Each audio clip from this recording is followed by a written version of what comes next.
ఈ వాగు అదేది బుడమేర్లు రామిలేర్లు తమ్మిలేర్లు వాటిట్లోంచి వచ్చే నీళ్ళు అక్కడికి వచ్చేది ఎక్కువ. ఇక్కడ ఇంకోటి తుంగభద్రకి నీటి హక్కు ఉంది. తుంగభద్రలో నీటి హక్కు ఏంటో తెలుసా ఆంధ్రప్రదేశ్కి? తుంగభద్రలో ఉన్నటువంటి నీళ్లలో 100 TMCలు పోను మిగతాదంతా దీంట్లోకి రావాలి. కృష్ణలోకి వాడక్కర్లేదు. అది దాని ఆధారంగా ప్రాజెక్టులు కట్టుకోవచ్చు. కానీ కృష్ణలో కలిపి పడేస్తాను మనం. దాంట్లో వాడుకునే హక్కు ఆంధ్రాకి మాత్రమే ఉంది. అది అట్లాగే దాదాపు 3-4 నదులు ఉన్నాయి అక్కడ. ఏది రాయలసీమ ప్రాంతాలు చిన్న చిన్న నదులు. వాటి మీద మనం ప్రాజెక్టులు కట్టుకోవాలా మనకు హక్కులుండి. రాయలసీమ దరిద్రం ఏంటంటే అక్కడ 100 ఎకరాలు ఉంటాయి ఒక్కొక్క నాయకుడికి. దాంట్లో కూలీలుగా అక్కడ ప్రజలు బ్రతకాలి. వీళ్ళ పిల్లలు మాత్రం ఇతర రాష్ట్రాలు ఇతర దేశాల్లో బతకాలి. ఆ ప్రాంతాలు ఎప్పటికీ డెవలప్ కాక ఆ ప్రాంతాల ప్రాజెక్టులు కట్టించుకు సావాలా.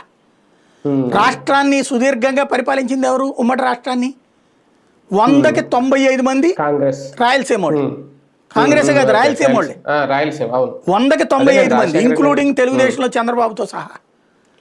కానీ రాయలసీమకి ఇవాళకి కూడా తాగడానికి పూర్తిగా నీళ్లు లేవు.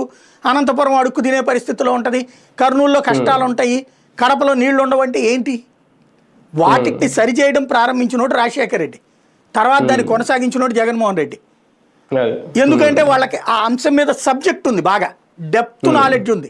ఏ ప్రాజెక్ట్ నుంచి ఎటుకు నీళ్లు పోసి దేన్ని నింపచ్చు, ఏది చెయ్యొచ్చు, ఇవన్నీ వాళ్ళకి పూర్తి పరిజ్ఞానం ఉంది. ఏ మాత్రం పరిజ్ఞానం లేకుండా ఉపన్యాసం ఇచ్చింది మన చంద్రబాబు అయితే ఇవాళ రోజున నిమ్మల రామానాయుడు.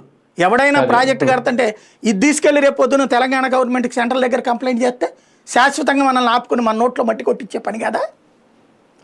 ఎవడన్నా వాళ్ళకి చెప్పింది అట్లా మాట్లాడమని చెప్పేసి రేపు సుప్రీంకోర్టులో ఇదే పట్టుకుని ఇప్పుడు హరీష్ రావు ఎట్ట పిటిషన్ వేశాడు.